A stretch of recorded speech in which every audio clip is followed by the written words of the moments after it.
Med lov skal land bygges. Sådan lyder det i den berømte fortale til Jyske Lov fra 1241. Ifølge Jyske Lovs fortale er det kongen og hans stormænd, der skal opretholde freden i samfundet, beskytte de svage og straffe de onde. Det var idealet. Realiteterne, ja, de var nogle helt andre. Middelalderen var, målt med nutidens alen, en voldelig tidsalder.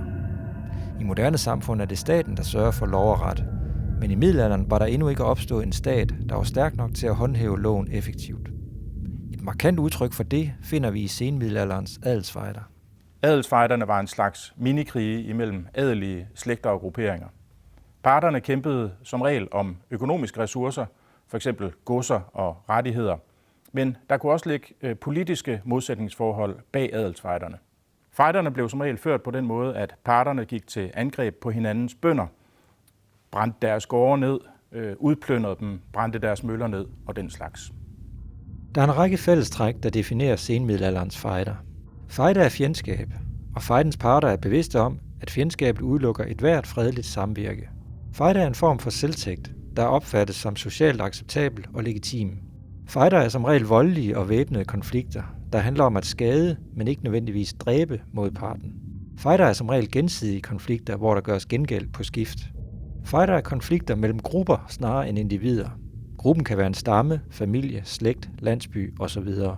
Fejder er en form for konfliktløsning, der ender med besejring eller forlig, og efterfølgende kompensation, æresoprejsning og offentliggjorte forpligtelser om at bilægge striden.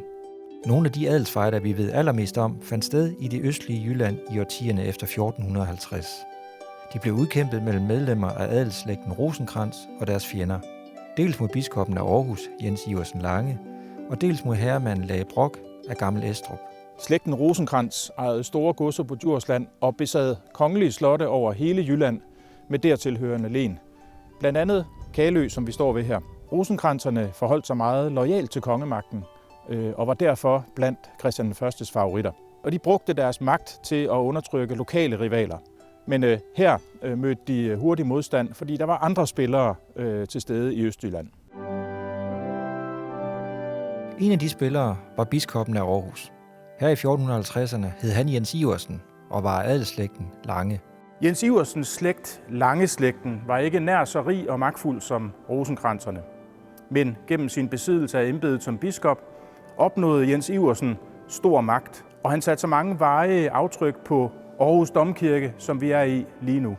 Blandt andet i form af denne prægtige altertavle, som er fra ca. 1480, hvor vi ser Jens Iversen selv afbildet som aldrende og from biskop. Og vi ser også Jens Iversens eget våbenskjold, Lange-slægtens 3 røde roser. Striden med den mægtige Rosenkrantz-slægt. Jens Iversen havde tidligere været allieret med adelsmanden Otte Nielsen Rosenkrantz, men kort efter han havde sat sig til rette i bispesædet i 1449, begyndte han at gøre modstand mod Rosenkrantzerne. I 1454 klagede Jens Iversen til selveste paven i Rom over en række overgreb på bispesædets rettigheder, og de følgende år udviklede konflikten sig til en voldsom fejde. Rosenkrantzerne bemægtigede sig rettigheder og indtægter, der tilhørte bispesædet, og Jens Iversen gjorde på sin side, hvad han kunne for at chikanere Rosenkrantzerne. For eksempel bandlyste han Erik Ottesen og nogle af hans tjenere. Fejden mellem Rosenkrantzerne og Jens Iversen kulminerede med voldelige sammenstød mellem parternes svende her i Aarhus' gader, hvor der var døde på begge sider. I 1458 skred kongen og det adelige rigsråd ind og dømte til fordel for Rosenkrantzerne. Året efter dømte kongen Jens Iversen til at fortabe herredømmet over selve Aarhus by. Dermed havde kongen taget åbenlys stilling i striden mellem parterne. Og det var faktisk ikke noget tilfælde. Det lå der noget dybere i. Striden mellem Rosenkrantzerne og Jens Iversen var nemlig ikke bare en lokal strid om kirkelige rettigheder i Aarhus-området. Den var også udtryk for en dybere og større konflikt imellem kongemagt og kirke i hele landet. I senmiddelalderen var kirken godt i gang med at tabe den magtkamp, og det er Jens Iversens nederlag i fejden mod Rosenkrantzerne et typisk eksempel på. Efter at have nedkæmpet Jens Iversen, kunne Rosenkrantzerne tage fat på en anden rival, nemlig den unge herremand Lage Brock, der havde sit hovedsæde herinde på Gammel Estrup, eller Estrup, som det hed på det tidspunkt. Det nuværende Gammel Estrup er bygget i 1500-tallet, men der kan endnu ses rester af Lage Brocks Estrup i renæssanceslottets murværk. Lage Brock tilhørte en rig og mægtig adelsslægt, og rosenkranserne frygtede, at han ville gøre dem rangen stride som Jyllands mest magtfulde herremand. Det førte til en langvarig fejde, der varede fra 1460 til 1475. Kilderne beretter mest om Lage Brocks forbrydelser, fordi at beretningerne blev udformet af rosenkranserne og deres allierede. Lage Brock blev beskyldt for mange forskellige ting. For eksempel blev han beskyldt for at stå bag flere overfald og drab, som hans tjenere skulle have begået hans bevæbnede svende. Han blev også beskyldt for personligt at have forfulgt en af rosenkransernes mænd for at slå ham ihjel. Lage Brock blev også beskyldt for, sammen med en hel flok af bevæbnede svende, at have belejret Bjørnholm, som ligger ca. 20 km i den retning. Og fejdens dramatiske højdepunkt blev nået, da Lage Brock i 1468 med egen hånd myrdede en rig købmand inde i Randers, som ellers stod under rosenkransernes beskyttelse. Rosenkranserne var dog næppe helt så uskyldige, som kilderne antyder. I 1474 blev Erik Ottesen således beskyldt for at have hyret en mand til at snigmyrde Lage Brock. Men ellers kunne rosenkranserne dække deres gerninger ind under, at de blot handlede i embeds medfør som kongelige lensmænd og dermed retslige forvaltere i Østjylland. Som i fejden mellem rosenkranserne og biskop Jens Iversen, lå der også dybere liggende politiske konflikter bag fejden mod Lage Brock. Rosenkranserne tilhørte et monarkisk parti, der ønskede en stærk kongemagt, mens Lage Brock tilhørte et aristokratisk parti, der ønskede en stærk adel. Derfor støttede kongen Christian den 1. så vidt muligt rosenkranserne bag kulisserne.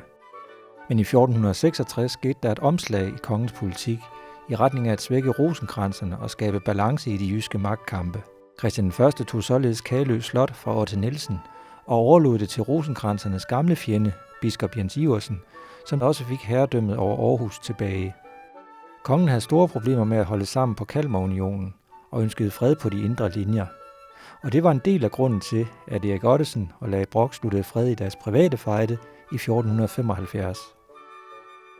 For kongen var adelsfejderne et tveægget sværd.